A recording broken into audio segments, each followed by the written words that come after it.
छोटा सा गांव था। एक कोने में पुरानी सी लेकिन साफ सुथरी मोबाइल रिपेयर की दुकान थी। एक दिन दोपहर के वक्त एक झुकी कमर वाला बूढ़ा आदमी कांपते हाथों में एक पुराना मोबाइल लिए दुकान पर आया। दुकानदार ने नम्रता से पूछा, बाबा क्या दिक्कत है फोन में? बूढ़े बाबा ने कांपती आवाज में कहा, बेटा जरा देख तो, ये फोन खराब हो गया क्या? हफ्तों से मेरे बेटे का कोई फोन नहीं आया।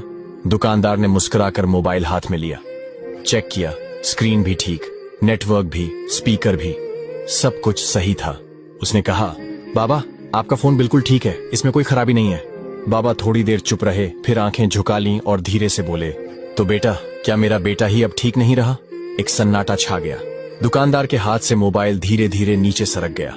उसकी आंखें भर आईं। बाबा ने आंखें पोंछी और बोले, पहले हर दूसरे दिन फोन आता था, अब महीनों हो गए। शायद उसका नया शहर, नई बीवी, नई जिंदगी, उसमें अब बूढ़े बाप के लिए जगह नहीं बची। फिर जेब से एक टॉफी निकाली और दुकानदार को दी। बेटा तुमने फोन देख लिया, शुक्रिया।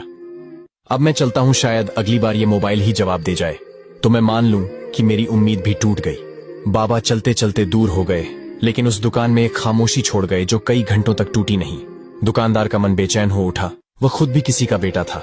कुछ ही देर में उसने दुकान बंद की और बाबा के पीछे पीछे चल पड़ा। गांव की संकरी गलियों से होते हुए वो एक छोटे से कच्चे घर के सामने पहुंचा। दरवाजा आधा खुला था। अंदर बाबा एक लकड़ी की चौकी पर बैठे थे, अकेले। सामने एक खाली थाली पड़ी थी। शायद सुबह से कुछ खाया नहीं था। उसके कदम खुद ब खुद आगे बढ़ गए। उसने दरवाजे पर दस्तक दी। बाबा चौंके, अरे बेटा तू यहां कैसे? दुकानदार ने मुस्कुराते हुए थैले से गर्म पूरियां, सब्जी और मिठाई निकाली। बाबा आज आपके बेटे ने भेजा है। बाबा की आंखें भर आईं। कौन सा बेटा? वो कुछ बोल नहीं पाए, बस उस चेहरे में अपने बेटे की परछाई देख ली।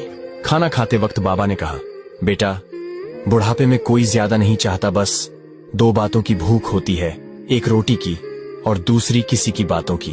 थोड़ी देर चुप रहकर बोले, अब तो लगता है मोबाइल से ज्यादा जरूरी वो लोग हैं जो दिल से जुड़ते हैं। संदेश, बुढ़ापे में माँ बाप को बड़े तोहफे नहीं चाहिए, उन्हें चाहिए थोड़ी सी बात, थोड़ा सा समय और यह एहसास कि वो आज भी हमारे लिए जरूरी है। वो सहारा जो उन्हें रोटी से ज्यादा आपकी आवाज से चाहिए।